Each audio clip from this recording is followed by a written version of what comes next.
Hello guys welcome back to my another video. আপোনালোকৰ খবৰ বাৰু কেনেকুৱা? আমাৰ খবৰ ভালে। আৰু আজি আমি গৈ আছো মামাহঁতৰ ঘৰলৈ। তাৰ আগতে মাহীহঁতৰ ঘৰত আহিলো আৰু এইফালে মাই চাহ বনাই আছে, তাকে আপোনালোকক দেখাই দিলো। গাখীৰ চাহ খাই আমি ওলাও আৰু গধূলি গৈছো আৰু ৰাতিকে ঘৰলৈ আহিম।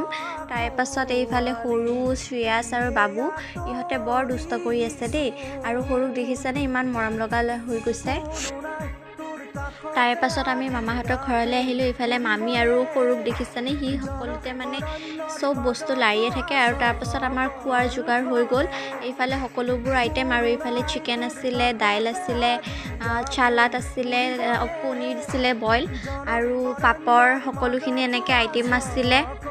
বেঙেনা ভাজি, তিল বটা আদি সকলো দিছে। এইফালে শ্ৰেয়াস আৰু ধুনু একেলগে বহিছে, যিহেতু একেলগে ছেম এজৰে হয়। আৰু এইফালে মামীক অকণমান দেখাই দিছোঁ।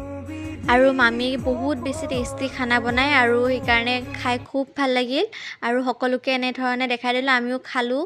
আৰু খাই লৈ আপোনালোককো অকণমান ভিডিঅ'ত মেমৰিজ কালেক্ট কৰি থৈ দিলোঁ।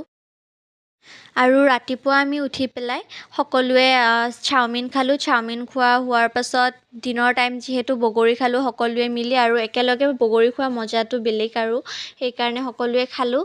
আৰু এইফালে আজিলৈ এইখিনি আছিলে। আপোনালোকে ভিডিঅ'টো কেনেকুৱা পালে মোক কমেণ্ট এটা কৰি জনাব। এতিয়ালৈকে যদি ছাবস্ক্ৰাইব কৰা নাই কৰি দিব। আজিলৈ বাই।